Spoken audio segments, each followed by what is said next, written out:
Salut les filles, j'espère que vous allez bien.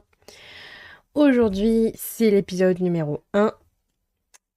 Donc, comment dire, je suis assez excitée, je suis toute contente parce que on va pouvoir se lancer dans les podcasts. Alors, vous l'aurez vu dans le titre, on va parler de l'identité chrétienne, ou plutôt l'identité de la femme en Christ. C'est plus joli de le dire comme ça. Bon, alors, avant de commencer, alors, petite parenthèse, l'épisode 0 ainsi que celui-ci et tous les autres qui viendront par la suite, Dieu voulant, je vais mettre l'option automatique de sous-titres. Comme ça, s'il y a des personnes malentendantes, elles pourront aussi accéder à mes vidéos, du coup surtout sur YouTube. Et sur Spotify, je ne pense pas qu'il existe les sous-titres. Mais au moins sur YouTube, ils y sont. Alors, c'est parti, l'identité de la femme en Christ. Moi, on me demande comment tu considères ton identité. C'est quoi ton identité? Comment tu le définirais? Alors, je vous rassure, on m'a jamais posé cette question. Très concrètement, on me l'a jamais posée. Mais je trouve ça important de le savoir. C'est pas parce qu'on me pose pas la question que il faut pas le savoir. Donc on va voir ça ensemble les filles. Ça me semble hyper important de le savoir en fait. C'est hyper important parce que l'identité en Christ, c'est complètement différent d'une identité banale dans le monde. On est bien d'accord. Déjà, c'est un sujet fondamental, c'est un doux sujet, je trouve, et c'est surtout profond. Et donc ça, c'est parfait pour commencer mes podcasts. Dans le, dans le épisode number 1, franchement, je trouve que c'est pas mal. Alors, en numéro 1, pourquoi ce sujet, il est vital?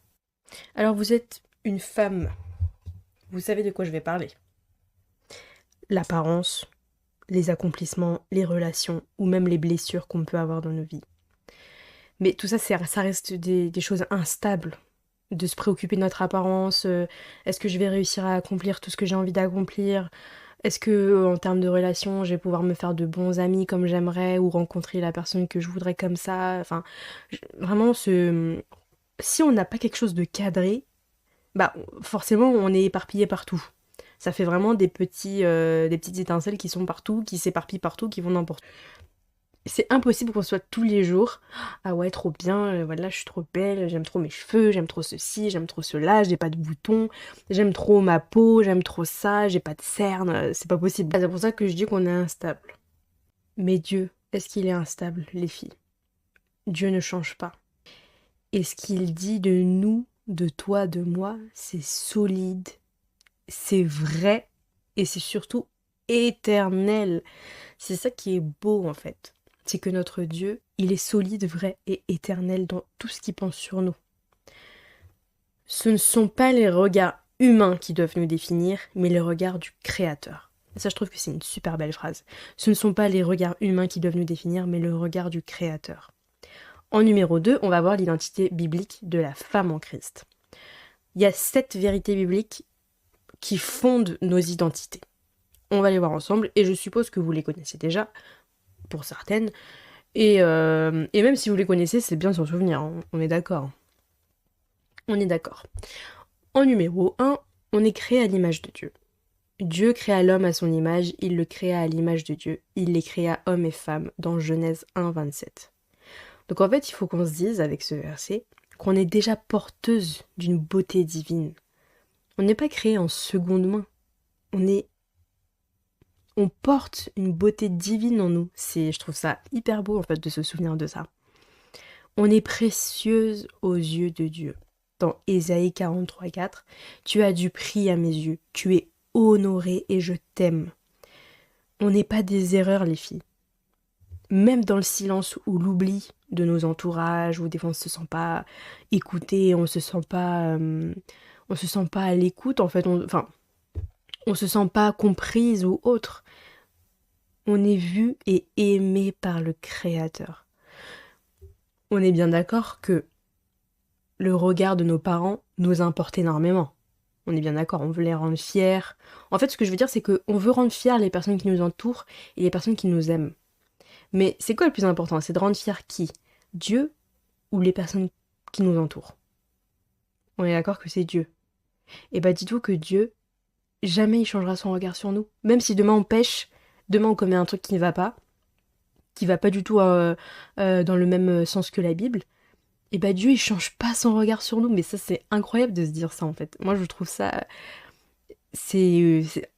des fois quand on commet des péchés, moi j'ai déjà commis des péchés où genre j'ai eu honte, où je me suis dit punaise pourquoi j'ai fait ça, pourquoi j'ai menti, pourquoi j'ai pas dit la vérité, pourquoi ça, je me dis punaise Seigneur c'est pas bon, franchement ça me saoule, pourquoi je suis comme ça, pourquoi j'arrive pas à changer ça. En fait on se lamente, et c'est bien d'avoir du remords, hein, encore heureux, encore heureux qu'on a du remords. Mais ce que je veux dire c'est que Dieu ne change pas. Il change pas son regard sur nous. Oui, t'as commis ce péché, mais t'es ma fille et je t'aime en fait. C'est ultra beau de se souvenir de ça. En numéro 3, on est pardonné et lavé. 2 Corinthiens 5,17. Si quelqu'un est en Christ, il est une nouvelle créature. Notre passé ne nous définit plus. Dieu, il a non seulement nettoyé notre histoire, mais il nous a créé une nouvelle histoire, au final. Donc, et ça revient à ce que je disais juste avant. On commet des péchés, mais ça fait partie du passé. Dieu oublie nos péchés. Il les pardonne et il les oublie. Il les met loin. Il s'en rappelle plus. C'est ça qu'il faut se souvenir. En 4e, on est choisi. Moi, ça, c'est quelque chose. Ça, le tu es choisi, c'est l'un de mes préférés dans les 7 vérités bibliques là, que je suis en train de vous dire. Tu es choisi. Dans Éphésiens 1,4. Il nous a choisis en Christ avant la fondation du monde. Est-ce que vous comprenez autant que moi la divinité de ce verset, la beauté de ce verset? On est choisis, on a été choisis par Dieu. Je vous fais une image. Je sais très bien que vous avez compris, hein. Mais c'est bien de faire des images aussi pour bien assimiler la chose. Ça nous est tous arrivé, je pense, à l'école ou dans la rue quand on jouait avec nos voisins, nos copains et tout, etc. On fait des équipes, 2 chefs d'équipe, allez vas-y, moi je choisis telle personne, moi je choisis telle. Il en restait toujours un dernier. Et bah ce dernier, on le sera jamais avec Dieu. Dans le sens où, moi je suis chef d'équipe, moi je te veux dans mon équipe. Et bah c'est ce que Dieu dit. Moi, je te veux dans mon équipe. Toi, jeune femme, je te veux dans mon équipe. Toi, jeune fille, je te veux dans mon équipe. Je t'ai choisi, toi, dans mon équipe. T'es pas la dernière personne, bon, allez, vas-y, je la prends parce que c'est la dernière personne. Non! Dieu ne nous voit pas comme ça, il nous a choisis. C'est ça qui est trop beau, en fait, de ce passage biblique. En numéro 5, on est le temple du Saint-Esprit. 1 Corinthiens 6,19. Ne savez-vous pas que votre corps est le temple du Saint-Esprit? Notre valeur, elle dépend pas de notre physique. Ça, je sais très bien que c'est un grand sujet pour la femme et je vais pas m'arrêter longtemps sur ça parce que faudrait faire tout un autre podcast sur ça. Mais je sais que le corps féminin, c'est quelque chose. C'est quelque chose dans le sens où notre corps change toute notre vie. Quand on est bébé, petite fille, quand on devient adolescente, quand on devient une jeune femme, quand on devient une maman, quand on devient une grand-mère, enfin, j'ai pas besoin de vous faire de dessin, vous savez très bien que le corps humain change tout le temps. Alors chez la femme, quand on a des enfants ou quand on a eu des enfants, bah ça c'est pareil, le corps il change et c'est complètement normal. Et je sais que ça développe des complexes incroyables chez la femme. Mais il faut pas oublier ça les filles. Le plus important de notre corps, c'est que c'est le temple du Saint-Esprit. Alors combien il faut faire attention à nos corps? Est-ce que c'est facile? Non. Est-ce que je suis sportive? Non. Est-ce que du coup je prends du poids? Oui. Là je parle personnellement. Donc bon, ça c'est un sujet sur lequel on pourra en reparler. Mais tout ce que je veux dire par là, c'est que notre valeur, elle dépend pas de notre physique. D'accord les filles? Notre corps il est sacré, il est habité et il est aimé par Dieu. Numéro 6, on est héritière du royaume. Romains 8, 17. Si nous sommes enfants, nous sommes aussi héritiers de Dieu. Tu as une place royale. Est-ce que tu entends ce que je te dis? Tu as une place royale, une destinée qui est éternelle. Ça, c'est pareil, c'est hyper beau. Et ça, c'est pareil chez les êtres humains. En France, si je ne me trompe pas, les parents qui ont des biens, ils sont obligés de faire hériter leurs enfants. En tout cas, une partie. Ça, je crois que c'est vrai. Dans le sens où j'avais déjà vu ça quelque part. En plus, j'avais déjà travaillé pour des notaires. Donc, j'avais déjà entendu ça. Donc, tout ce que je veux dire par là, c'est que même ici-bas, sur Terre, c'est comme ça. Mais avec Dieu, c'est pareil. On est héritier de son royaume. On va hériter de son royaume en tant qu'enfant de Dieu, en tant que fille de Dieu. C'est incroyable quand même. C'est comme si on avait un passeport en fait. Voilà, regarde mon identité, je te montre mon passeport. C'est quoi le pays? C'est quoi le monde? Bah non, il n'y a pas de monde, c'est le royaume de Dieu quoi. Genre, enfin, j'imagine vraiment le truc quoi, mais c'est juste histoire de bien comprendre la chose quoi. De bien assimiler à quel point c'est waouh, c'est grave beau. En septième, on est envoyé avec une mission. Matthieu 5,14. Vous êtes la lumière du monde. Notre identité, elle produit des fruits.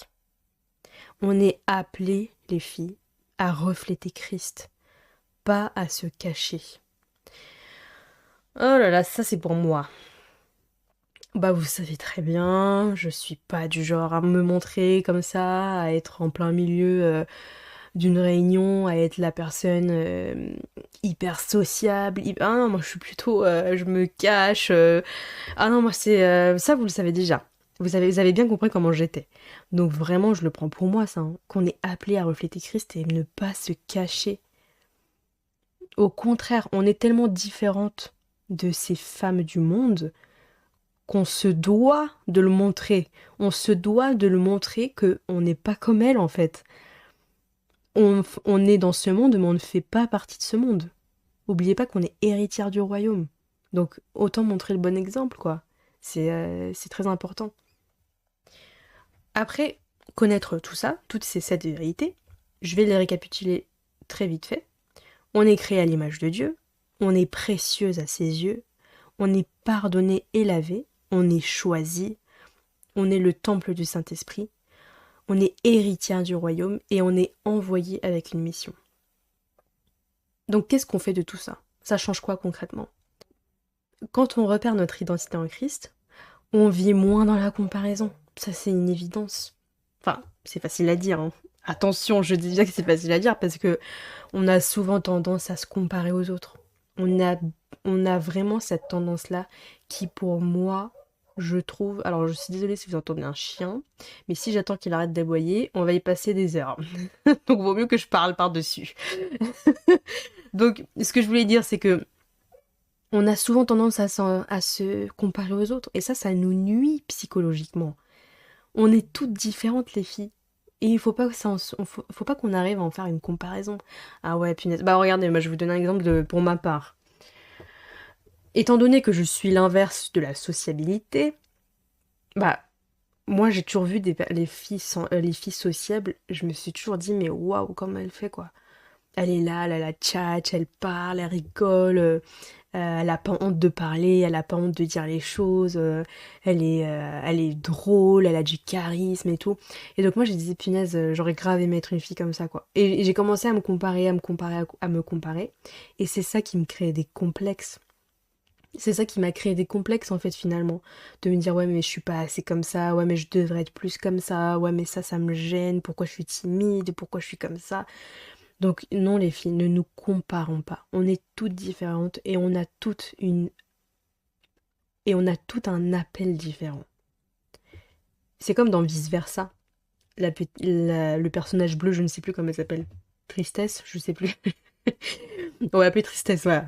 Bah Tristesse. Au début, on se dit bah en fait elle est de trop quoi, elle sert à rien. Tout le monde est dans la joie. Bon, il y a de la colère, il y a de l'anxiété et tout, ok. Mais bon, la tristesse. Mais en fait, finalement, si. Elle a été utile pour des bonnes choses en plus.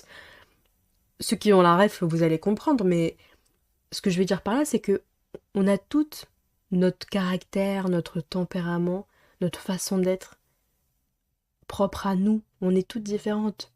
Il n'y en a pas deux comme moi sur Terre, malheureusement pour vous. Non, je rigole. Désolée, j'étais obligée de la sortir celle-là. Bref, la comparaison, c'est pas bien les filles. Il faut qu'on arrête ça. Ce que ça change aussi concrètement de savoir ces 7 vérités, c'est qu'on guérit plus vite du rejet.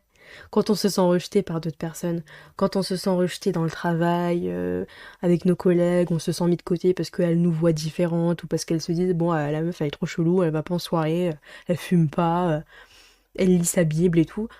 Bah justement, en fait pour moi ça je le vois vraiment comme une victoire. C'est difficile à vivre, je dis pas que c'est facile, mais c'est une victoire parce que ça détermine vraiment le fait qu'on est différente d'elles. On se dit bah c'est bon, elles ont bien compris que je ne fais pas partie de la même catégorie de personnes qu'elles. C'est ça en fait. Donc on le voit autrement le rejet. On parle avec assurance. Ça c'est important aussi. Étant donné qu'on se compare plus, qu'on a moins peur du rejet et qu'on le guérit plus vite, on parle avec plus d'assurance. On a plus confiance en nous-mêmes aussi. Ça joue un peu quand même. On prie avec foi. On bâtit des relations vraies. Ça c'est important les filles. Une femme qui connaît son identité, elle ne se rabaisse pas. Elle s'abaisse, oui, pour servir, mais elle ne se diminue pas pour plaire. Je la répète parce que j'aime beaucoup cette phrase. Une femme qui connaît son identité ne se rabaisse pas. Ça veut dire, elle ne va pas se rabaisser aux autres juste pour les contenter. Elle s'abaisse pour servir, mais elle ne se diminue pas pour plaire. Elle est très très belle cette phrase. Si vous voulez prendre note, je vous en prie. Donc voilà les filles, ça me paraissait, tout ça, ça me paraissait important d'en parler en fait. Ça me- Tout ça, ça permet de se souvenir qu'on est aimé sans condition. On est appelé sans mérite. En fait, on ne mérite rien, mais Dieu nous aime quand même. On est vu sans filtre. Ce mot, tout le monde le connaît, le filtre. On est vu sans filtre. Dieu nous voit sans filtre. On est une fille du roi suprême. Et si le monde nous fait douter de notre valeur, eh ben les filles, vous savez ce que je vous invite à faire? À lire la Bible. Que la parole de notre roi nous fasse remémorer à quel point notre identité est unique et c'est un privilège de faire partie du royaume de Dieu. On n'a rien à prouver, on a tout à recevoir. On est une femme selon le cœur de Dieu aussi. Quand on se souvient de ces 7 vérités, les filles, je peux vous assurer que ça change une vie. Ça change toute une façon de penser et de voir, de se voir dans le miroir, par exemple. Ça change tout en fait. Alors je ne dis pas que je les ai assimilés à 100%, non, ça se travaille tout ça. Mais n'empêche que ça apporte des fruits. C'est très important. Donc les filles, j'espère que ça vous a plu. J'ai pas forcément 10 000 choses à dire de plus sur l'identité parce que ça me paraissait être les bases. Maintenant, si vous pensez qu'il y a d'autres choses à dire, bah, n'hésitez surtout pas à les écrire. N'hésitez pas à dire s'il y a des choses où vous êtes moins d'accord avec moi. Je suis preneuse aussi, hein. Encore une fois, je ne suis pas là pour vous apprendre ou à vous dire ce que vous devez faire, ce que vous ne devez pas faire, mais juste à me baser sur la Bible et vous donner les meilleurs conseils possibles. Donc n'hésitez surtout pas à me donner vos points de vue. Je vous fais des très gros bisous. Je vous souhaite une bonne journée, une bonne soirée, une bonne semaine. On se retrouve vendredi prochain pour un autre podcast. Cette fois-ci, je sais de quoi on va parler, mais je vais vous laisser dans la surprise. Donc voilà les filles, je vous dis à vendredi prochain. Que Dieu vous bénisse.